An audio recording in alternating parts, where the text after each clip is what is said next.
Elderly dancers introduce Korean traditional dance.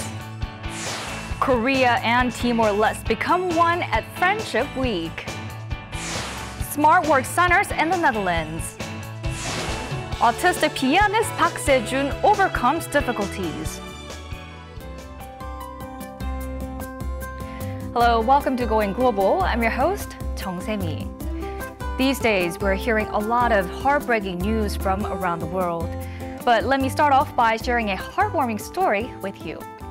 Christian, an 8-year-old boy from Florida, United States, recently cut off his hair that he grew for 2 years and donated it to the Children with Hair Loss Foundation. His donated hair, which is over 25 centimeters long, will be used to make free wigs for children with cancer. Even all the teasing that he got while he was growing his hair for 2 years couldn't curb his determination. And his courage and empathy is now inspiring a lot of people around the world. Hopefully, we'll hear more of these inspiring and heartwarming stories in the future and see less reports of unfortunate accidents. Now here's our first story of the day. When we think of Brazilian dance, we think of samba. And in Korea, we have Korean traditional dance. Elderly Korean women living in Brazil are enjoying their leisure time by learning Korean dance. And they're in their 70s or above, but their enthusiasm to learn the dance rivals the passion of young people. Let's meet these passionate elderly dancers in Brazil. Elderly Korean women have gathered to dance from early morning. They dance to a familiar Korean folk song, making light and elegant movements. They had no such leisure activity to enjoy before, but since they started learning Korean traditional dance, they've gained more than just health and energy.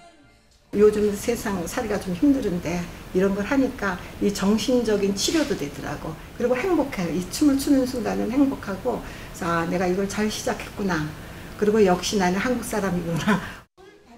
The dance group was formed last year by Shin Young-ok, who turned 80 this year.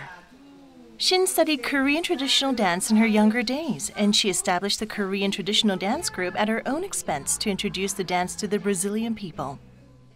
우리 문화를, 우리 춤을 보여주고 원하는 학생들한테는 가르치는 걸로 지금 시작을 하고 있어요, 지금.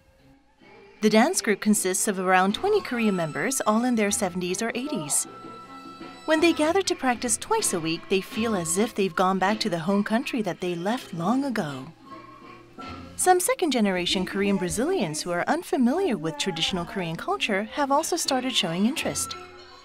Só que eu decidi aprender dança coreana para mostrar para os brasileiros, pessoa que mora aqui no Brasil, sobre a nossa dança tradicional, que é bem diferente do.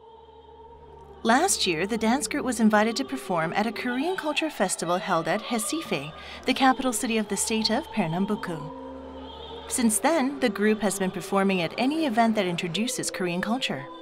Eu não consigo ver ali senhoras de 80 anos, eu consigo ver uma arte que elas estão representando e realmente uma arte muito linda.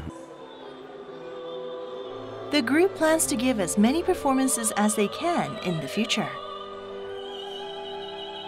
Just like Brazil's samba, the members want more people in the world to fall in love with Korean dance, a dance that embodies the sentiments of Koreans. Now, our next story comes from Timor-Leste, a country that recently celebrated its 13th anniversary of the restoration of independence. A special event celebrating the anniversary took place in the capital city of Dili. The Embassy of the Republic of Korea in Timor-Leste and the East Timor government jointly hosted a cultural exchange event for the first time, and its popularity was beyond expectation. Let's go behind the scenes of the 2015 Korea and Timor-Leste Friendship Week. Young people from Korea and Timor-Leste have become one through breakdancing. They began as strangers, but became a team in no time. The 2015 Korea and Timor-Leste Friendship Week took place ahead of Timor-Leste's restoration of Independence Day, and the Friendship concert had joint performances of music and dances of the two countries, including the audience at the free screenings of Korean movies. More than 5,000 people visited the events held during this Friendship Week. 특히 젊은이들이 배우고 싶은 나라, 가보고 싶은 나라, 닮고 싶은 나라가 바로 한국이라는 것을 알려주고 싶어서 이 행사를 개최하였습니다. The Friendship concert has finally begun. An East Timorese Taekwondo demonstration team gives a powerful performance. Taekwondo in Timor-Leste began when the Sangloksu unit of Korea was deployed to the country in 1999 to support its independence. A Korean fusion traditional music performance and a joint performance to the song Gangnam Style also received loud applause. In return for the visit by the Korean teams, the government of Timor-Leste plans to create a cultural mission and visit Korea next year.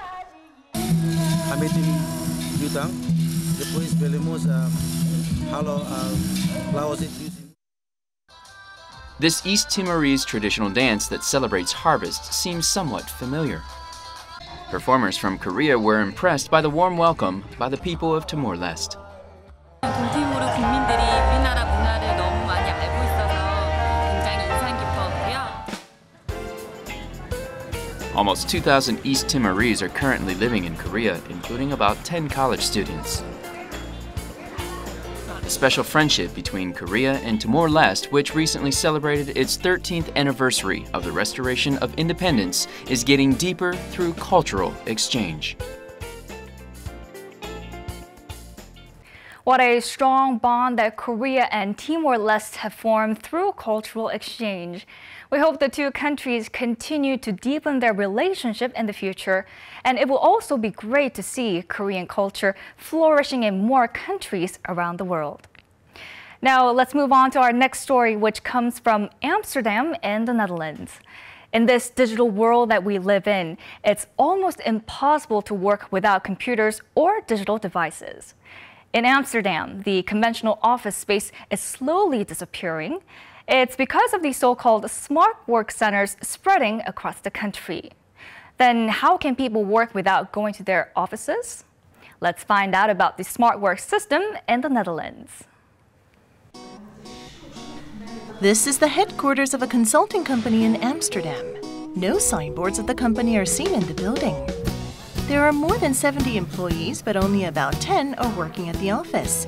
In fact, this company can be said to be existing in a virtual world.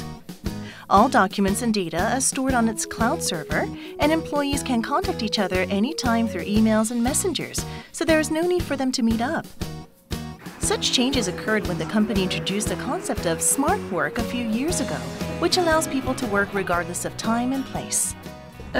Toen ik begon, vonden ook heel veel mensen het een heel apart en vreemd idee zelfs. Het op afstand werken, en dat kan toch niet? En je moet je mensen toch zien? Ik heel erg gestimuleerd. At the heart of this innovative concept are the so-called smart work centers, which now amount to over 1,000 across the Netherlands. This is a smart work center in the city of Utrecht, the country's main transport hub. Unlike some stuffy offices, this center suggests a fashionable cafe or a library. By paying €7 or 8,500 Korean won a day, people can work in any space they want and receive lunch and snacks as well.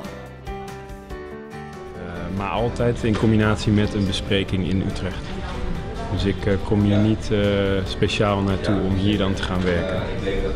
Maar alleen maar als ik een bespreking heb gehad. The first smart work center in the Netherlands was launched in 2008. At the time, cost reduction was a rising topic as the European economy was getting worse, and the country's traffic congestion during rush hour was also a serious concern, so the smart work center became an alternative. An increasing number of people are turning to smart work centers that can now be found close to their home or meeting places. Sneller afgeleid ben door privé dingen, huisgenoten, kinderen, etc. En hier ben je gewoon gefocust. Hier is echt een werksfeer en hier ben je gefocust op je werk. The smart work concept was first introduced in the Netherlands 10 years ago, and the system is in a stable stage. 91% of employees at public offices and big companies are now teleworking. Among all companies in the country, 59% have changed their office culture into smart working practices. The The Netherlands Green Left Party that led the Smart Work scheme even passed a bill that will allow employees to choose their working hours from July this year. Ik werk nu 40 uur, 5 keer 8 uur, maar ik wil 4 keer 10 uur werken, zodat ik 1 dag vrij heb. Ik wil 3 dagen op kantoor werken en 2 dagen thuis werken. En dat je daar dus een verzoek voor in kunt dienen. Dat hebben we met deze wet geregeld. The Smart Work system in the Netherlands has become such a successful model that even countries like Germany, Belgium, and South Korea have chosen to learn from them. As technologies continue to develop and a lot more people seek balance between work and family, the number of countries introducing smart work is expected to increase in the future.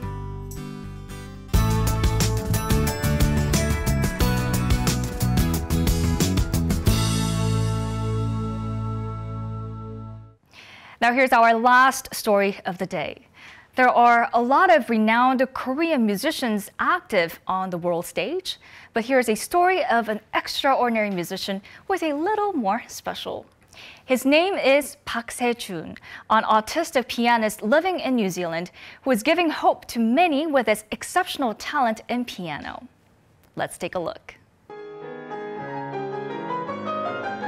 A young man plays the piano. He is playing a Chopin ballad, a dramatic piece that carries a sense of sorrow in its melody. From the outside, he is a pianist with an imposing figure and who can give delicate performances. But his mother always feels sorry for her son.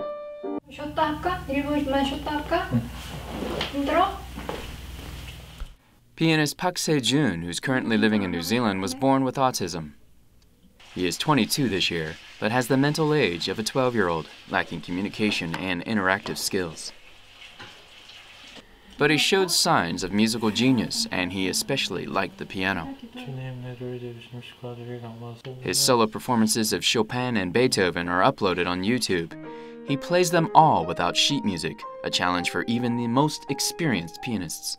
좋아요. 베토벤이요, 쇼팽이요. Se-jun's parents moved to New Zealand in 2002 in order to give their son a better environment to live in. They encouraged their 9-year-old son to start playing the piano. But at first, it was hard to even make him sit in front of the piano. 스스로 잘 하는데 이제 어릴 때는 좀 힘든 면도 많고. Se-jun was able to focus on playing the piano after he met his teacher, Helen Park.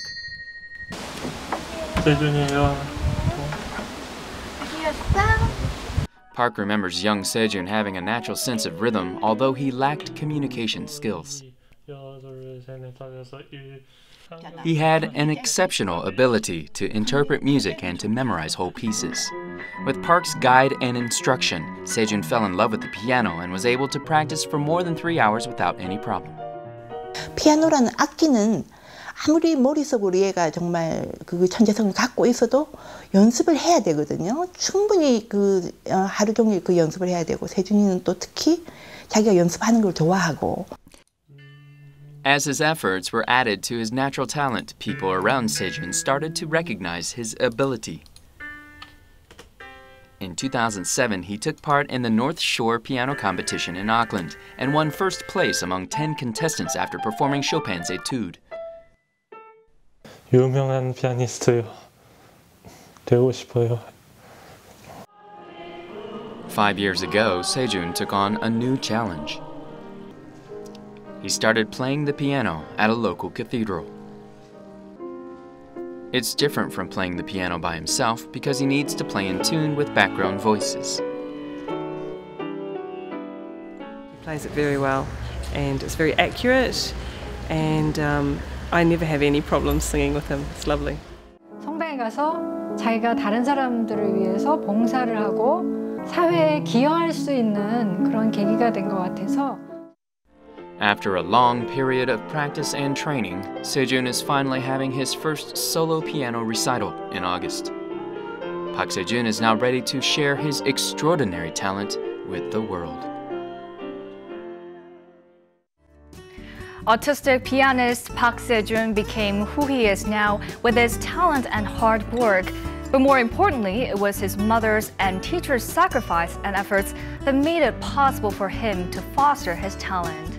Hopefully, the efforts of this trio will help pianist Park Se-jun continue to share his talent with the world. Well, I hope you enjoyed the stories we shared today on Going Global. India and Bangladesh have recently sealed a historic deal to swap border territories more than 40 years after it was negotiated. Under the agreement, tens of thousands of people living in the enclaves will be allowed to choose to live in India or Bangladesh. And just like India and Bangladesh, we hope the rest of the ongoing conflicts in the world will be resolved in the near future. Going Global will be back next week with more fascinating and exciting stories. Thank you for watching.